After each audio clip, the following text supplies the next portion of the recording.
Terus ide melawan Belanda adalah kiai-kiai Islam, yaitu saat itu bikin serikat dagang Islam, terus lama-lama menjadi serikat Islam, terus lama-lama menjadi partai Islam, dimulai dari angkatannya Hos Cokroaminoto, jenis Haji Umar Said Sinten Cokroaminoto, itu disingkat jenis Hos Cokroaminoto. Jadi tidak bisa Indonesia itu meninggalkan partai Islam, karena dulu pertama pendiri era kepartaian niku malah partai-partai apa? Islam yang lahir di Solo, di Jogja. Bahkan sebelum ada negara yang bernama Indonesia, itu ada negara yang bernama Demak Bintoro, ada Demak Ngayogyakarta Karto. Itu semua negeri apa? Islam. Ya, paham? Sehingga secara kesejarahan kita tidak kalah sama tuanya Soekarnoisme atau Partai PNI. Dan sampai kan kita ini kan kayak dinabubukkan seakan-akan Indonesia itu dimulai dari Soekarno. Sehingga nak wani Pak Karno itu koyo-koyo itu kita anti Indonesia. Ya kita tidak mungkin nggak menghormati Soekarno, beliau sebagai pahlawan besar kita hormati. Ya, tapi ya kebesaran Pak Karno demi bangsa Indonesia jangan kemudian direduksi, disederhanakan hanya melewati partai. Ya itu kan namanya pekerdilan. Tentu Pak Karno bikin negara ini ya untuk semua bangsa, bukan untuk PDIP saja, bukan untuk partai-partai marhainisme saja, juga bukan untuk partai-partai yang berpaham Soekarnoisme saja. Ya sama, tapi kita juga adil, sebagai kiai juga adil. Hos Cokroaminoto bikin partai Islam adalah untuk mengusir Belanda dari bumi Indonesia, yang nantinya juga untuk kepentingan semua bangsa Indonesia, tidak hanya yang Islam saja. Ya kita adil, sama-sama adil. Saat nasionalisme ya tidak mengurangi keagamaan, saat keagamaan tidak mengurangi nasionalis. Tapi itu tadi, kemudian ini dikerdilkan secara politik. Di sawangannya nak wis duwete Pak Hasim Mbak Mega nasionalis religius itu sudah ditren. Mangger duet senengane pasangan nasionalis sampai apa nak nasionalis terus wajib sholat, apa nak religius terus gak wajib nasional. Sebetulnya itu kan apa nak wong Indonesia terus wajib sholat hanya karena atas nama nasionalisme. Apa nak wis kiai terus wajib bayar pajak.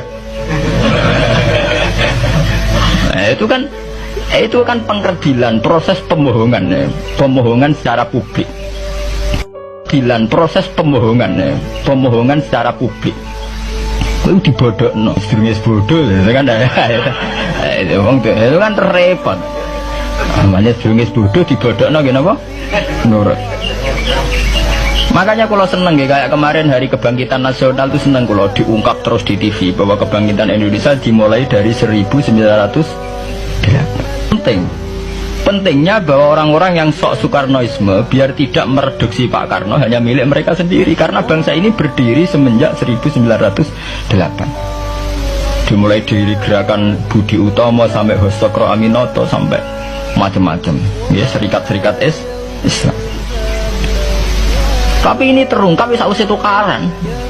Jadi sebetulnya Presiden Gus Dur jadi Presiden Yasa karena Basim Asari berjuang sebelum tahun 45. Megawati Yasa ya karena beliau berjuang lewat bapaknya, ya sama semuanya sah. Pak SBY juga sah karena keluarga militer. Apa meneh dekne mantune Sarwaedi sing ra roh sapa perjuangannya mertuane. Gak iso adol bapak ya adol mertuane. Pokoknya sing dikena didol pokoknya. Tapi artinya sama, kita secara sejarah itu sama. Kita sebagai santri juga tidak kalah sejarah. Karena berdirinya nasional adalah lewat para kiai.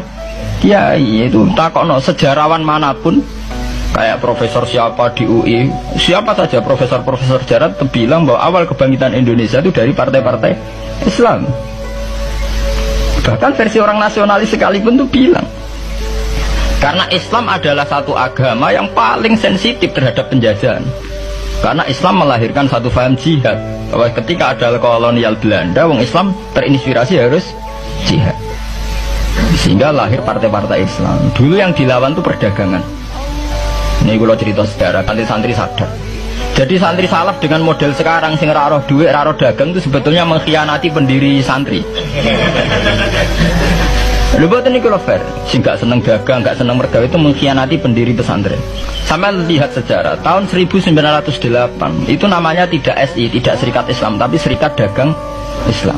Karena para kiai adalah melawan dominasi Cina di Surakarta dan dominasi Belanda menguasai sentra-sentra perdagangan. Sehingga yang dilawan pertama adalah piye supaya kolonial gak menguasai aset-aset ekonomi. Sama takokno sejarah cek versi kiai, cek versi buku, asal gak versi klenek. Itu pertama yang dilawan para ulama adalah penguasaan aset ekonomi oleh Cina dan Belanda, sehingga mereka bikin serikat dagang Islam.